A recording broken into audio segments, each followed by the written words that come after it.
Thanks for staying with us. Time now for Eye on Africa with me, Georgia Calvin-Smith. Tonight, South Sudan's opposition says that some of its top figures are arrested not long after one of its army bases was shelled. Clashes between the forces behind the civil war that ended in just 2018 sparked fears of a return to conflict.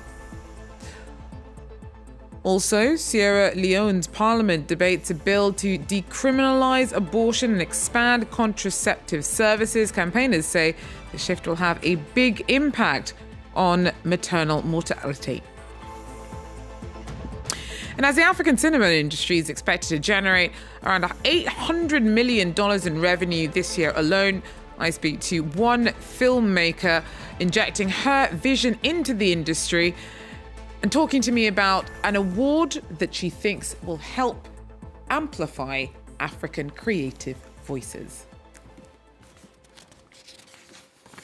But first, South Sudan's opposition says that several of its key political figures were arrested on Tuesday. Just a day earlier, one of the army bases linked to first Vice President Riek Machar was bombed as tensions mount in a country 7 years on from the official end of a brutal civil war. A fragile peace is hanging by a thread in the world's youngest country. Our regional correspondent, Olivia Bizou, tells us more.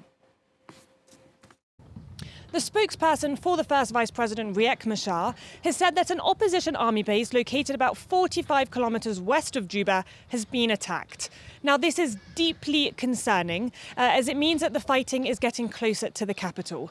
Until now, it had mostly been contained in the northeastern state of Upper Nile, which is located near the Ethiopian border and which serves as a stronghold for Machar's forces.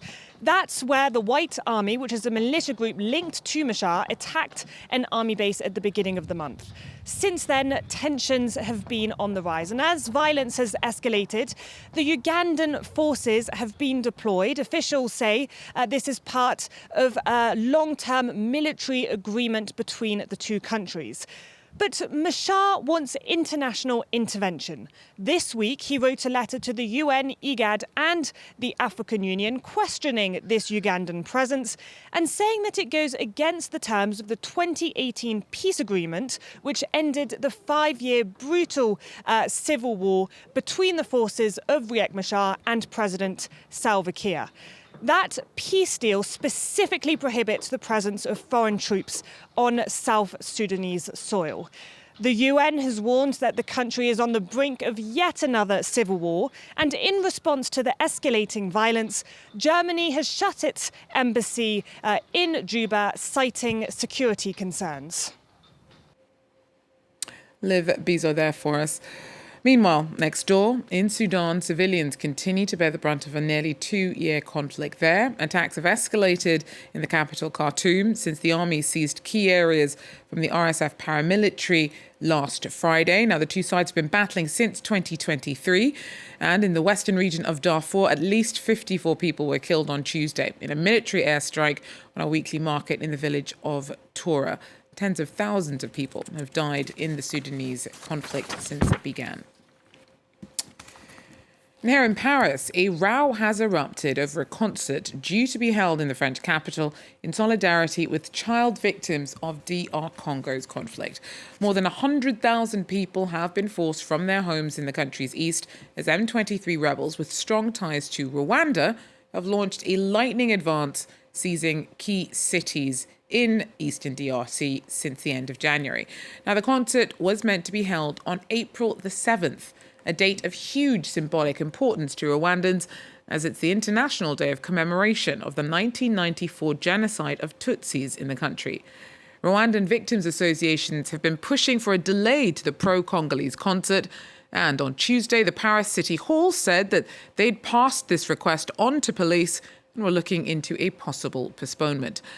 Overall, the clash has sparked strong feelings in Rwandan and Congolese communities around the world. For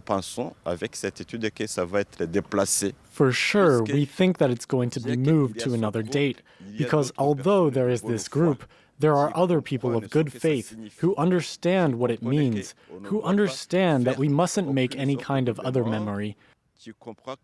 who understand that we mustn't in any way equate such an event with the day of the genocide committed against the Tutsis. La journée de commémoration du génocide commis contre les Tutsis.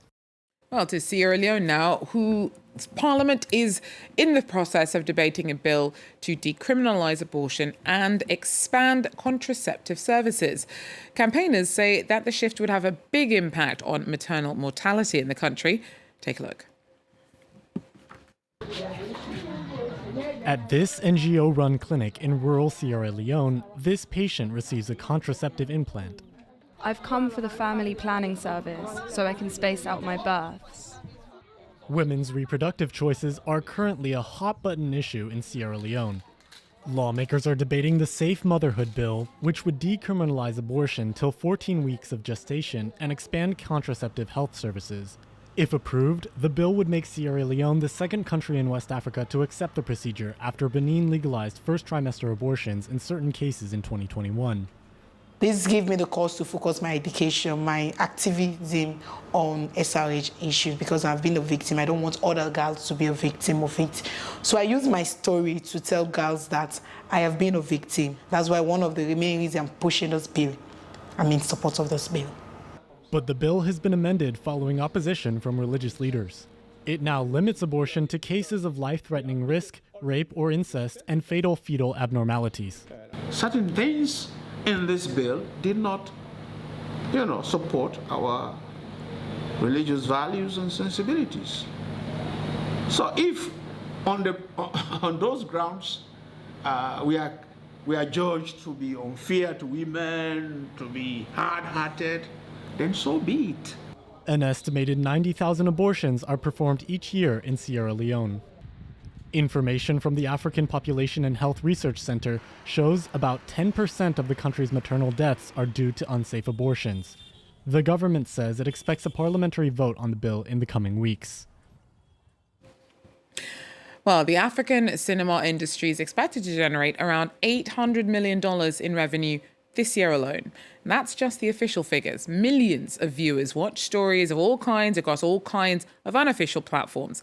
Now, UNESCO reckons that overall, the sector could contribute about $20 billion to the continent's combined GDP. As young filmmakers come up, they're injecting their own vision into the industry.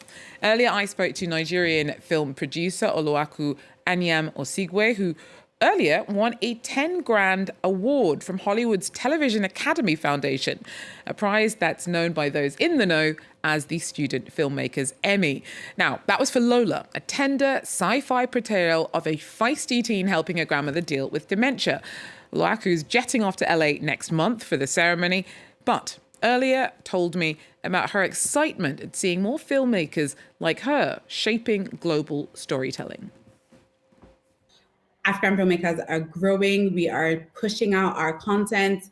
Nollywood started with digital filmmaking and everybody just doing what they can. And so we have continued in that tradition.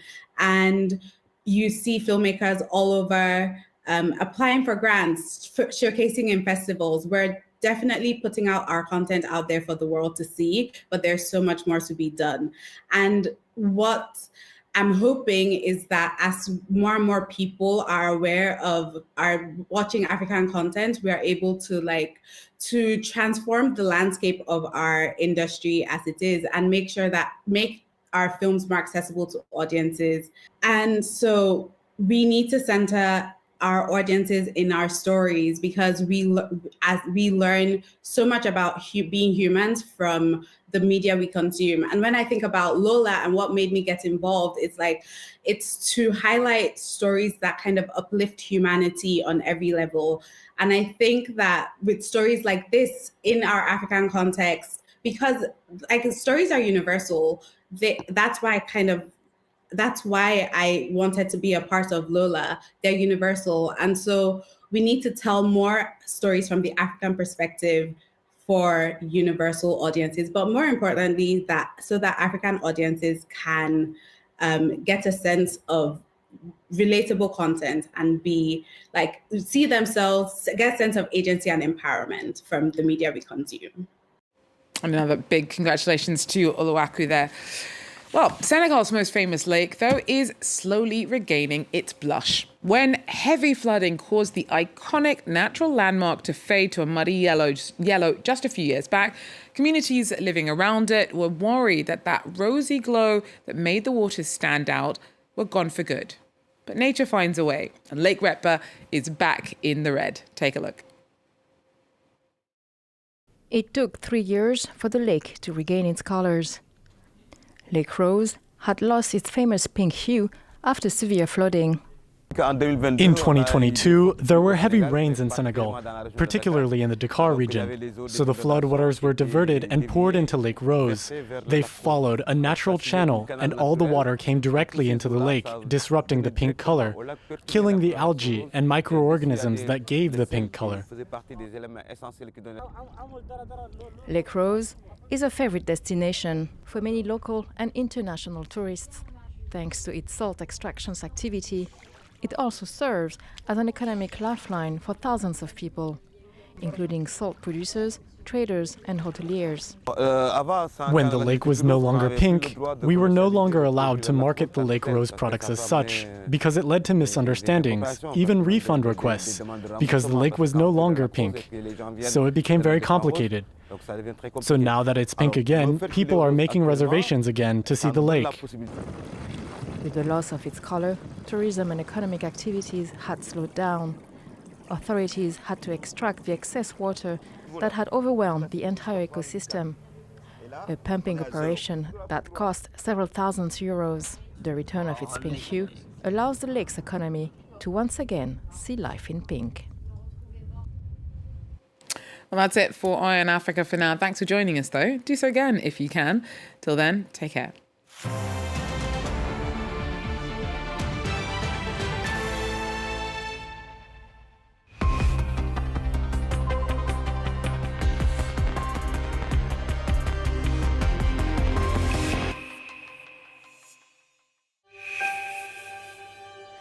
No one can imagine what the barrier at Melilla is like, but we went through. You could see the desperation in the eyes of those people, as if they were saying to you, "Let me through." On June 24, 2022, nearly 2,000 migrants stormed the militarized border between Morocco and the Spanish enclave. There are a lot of risks on the way here. The police can catch you, they can send you back to your country. With the use of batons, tear gas and rubber bullets, they were asphyxiated, crushed, imprisoned. Some even lost their lives. Yet no reliable death toll has ever been established. The Spanish and Moroccan governments have gone out of their way to ensure nothing is known. Both countries have denied use of force, accusing migrants of provoking the violence, and quickly drawing a line under the affair. Revisited on France 24 and France24.com. It's fragile, yet powerful. To earn it takes honesty, commitment, rigor, and independence. It's a cornerstone of democracy. It's vital to everyone. And without it, freedom of thought is impossible. Trust, our reason for being here. France 24, liberté, égalité, actualité.